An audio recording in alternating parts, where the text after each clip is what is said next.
निर्जला एकादशी का पर्व पलवल जिले में धूमधाम से मनाया गया। इस दिन लोगों ने अपने पितरों के नाम से तर्पण कर पंडितों को दान दक्षिणा करते हुए पुण्य लाभ कमाया। साथ ही निर्जला एकादशी के दिन व्रत रखने का बड़ा महत्व बताया गया है। इस दिन व्रत रखने वाले लोग व्रत में अन्न का सेवन नहीं करना होता, जबकि जल के सेवन की भी मनाही की गई है। हालांकि इसके पुण्य को देखते हुए बड़ी संख्या में लोगों ने इस व्रत को श्रद्धापूर्वक रखा। निर्जला एकादशी के दिन दान का बड़ा ही महत्व है, इसलिए पंडित के घर श्रद्धालुओं का दान देने के लिए तांता लगा दिखाई दिया। इस दिन सभी समाज के लोग व्रत रख कर दान पुण्य करते हैं, तो वहीं पंजाबी समुदाय से जुड़े लोग निर्जला एकादशी के दिन पानी से भरा मटका, पंखा, मिठाई, फल और दक्षिणा को लेकर पंडित के पास जाते हैं, जहाँ पंडित श्रद्धालुओं द्वारा लाए गए उसी घड़े से जल से उनके पितरों के नाम का तर्पण करवाते हैं। पंडित यशपाल शर्मा ने बताया, आज के दिन का व्रत बहुत ही फल देने वाला होता है। इतना कि अगर साल में इस एकादशी का व्रत रख लिया जाए तो वह बड़े पुण्य का भागी बनता है। उन्होंने बताया, निर्जला एकादशी व्रत का मतलब है इस दिन जल का भी सेवन व्रत के दौरान नहीं करना। उन्होंने बताया कि इस दिन भक्त भगवान विष्णु की पूजा अर्चना करते हैं। निर्जला एकादशी को भीम एकादशी भी कहा जाता है। मान्यता है कि जो जातक यह व्रत करते हैं उनकी सभी मनोकामनाएं पूरी होती है। वहीं इस व्रत के प्रभाव से अनजाने में किए गए पाप कट जाते हैं। उन्होंने बताया कि एक बार भीमसेन व्यास जी से कहने लगे कि हे पितामह, भ्राता युधिष्ठिर, माता कुंती, द्रौपदी, अर्जुन, नकुल और सहदेव आदि सभी एकादशी का व्रत करने को कहते हैं, परंतु मैं उनसे कहता हूँ कि भाई, मैं भगवान की शक्ति पूजा आदि तो कर सकता हूँ, दान भी दे सकता हूँ, परंतु भोजन के बिना नहीं रह सकता। इस पर व्यास जी कहने लगे, हे भीमसेन, यदि तुम नरक को बुरा और स्वर्ग को अच्छा समझते हो तो प्रति माह की दोनों एकादशियों को अन्न मत खाया करो। भीम कहने लगे, हे पितामह, मैं तो पहले ही कह चुका हूँ कि मैं भूख सहन नहीं कर सकता। यदि वर्ष भर में कोई एक ही व्रत हो तो मैं वह रख सकता हूँ, क्योंकि मेरे पेट में व्रक नाम वाली अग्नि है, सो मैं भोजन किए बिना नहीं रह सकता। भोजन करने से वह शांत रहती है, इसलिए पूरा उपवास तो क्या एक समय भी बिना भोजन किए नहीं रहा जाता।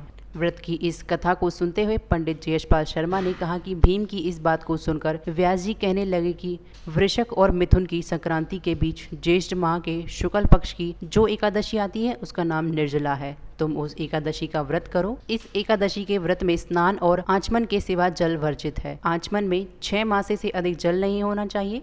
इस दिन भोजन नहीं करना चाहिए।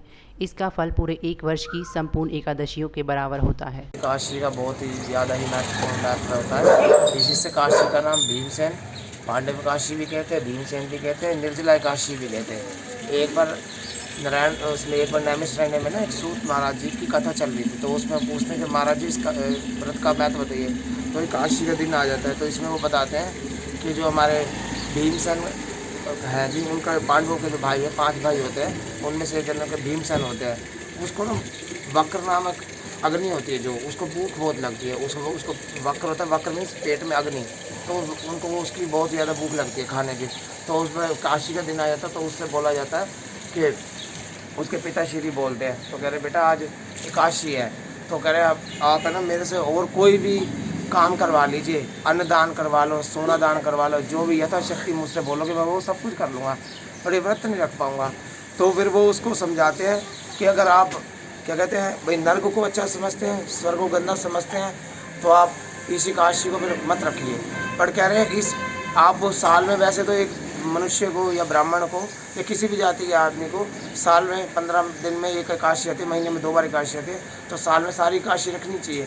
फिर भी आप सारी नहीं रख सकते तो अगर आप ये एक एकादशी भी रख लोगे साल में, तो आपको सोने के फल, करोड़ों फल सोने का फल प्राप्त होगा। तो उसको ये बात समझाते हैं। तो फिर वो कहते हैं आज के दिन फिर वो कहते हैं मैं क्या कहते हैं इसमें भाई मैं ये एकादशी रख लूँगा, जैसे कैसे बड़ी मुश्किल से उन्हें समझाया जाता है वो मान जाते हैं। तो फिर इस वजह से इस एकादशी का नाम भीमसेन या पांडव एकादशी भी कहते हैं, निर्जला एकादशी भी कहते हैं। और इसका वैसे तो इसमें जो हमारा एक अंगूठा होता है, इसमें जो अगर इस मनुष्य को जल भी पीना होता है ना, तो 6 मासे के समान, यानी एक अंगूठे के अंदर 6 मासा जल इकट्ठा होता है, इतना सही पीना होता है। बट आज के टाइम में वो ज़माना नहीं है कि मनुष्य सिर्फ 6 बूंद जल पी के ही अपना निर्वाह करे।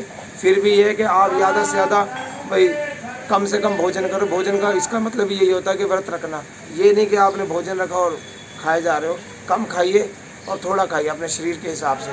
बाकी आज का दिन अपना आप उठिए, प्रातः उठ के स्नान कीजिए, जहाँ भी आप मंदिर जाते हो या जिस ब्राह्मण के घर जाते हैं वहाँ पर अपनी यथाशक्ति जो स्मरण शक्ति है आप दीजिए। और उसमें अपना जो भी आपके हाथ से तो पंडित जी लोग ये पानी का घड़ा और साथ में पंखा, ये क्या महत्व है? इसका महत्व ये है कि जो घड़ा होता है, पानी होता है, ये आप अपने पितरों को पानी दे रहे हैं।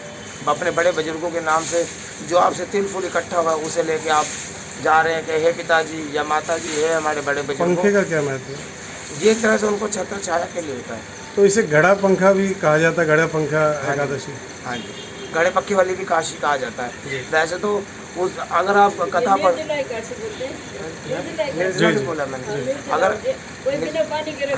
हाँ तो इस तरह से अगर भाई इसमें घड़ा पक्का साथ में अगर आप यथाशक्ति होती है, ब्राह्मण को जूती हो गया, कुछ भी जो भी आपसे अपनी यथाशक्ति के समर्थी हो गया, उसमें हम कुछ नहीं कह सकते। बाकी आज का दिन आप एकादशी रखिए, अगले दिन फिर सुबह प्रातः उठिए, द्वादशी के दिन पहले स्नान कीजिए, फिर किसी ब्राह्मण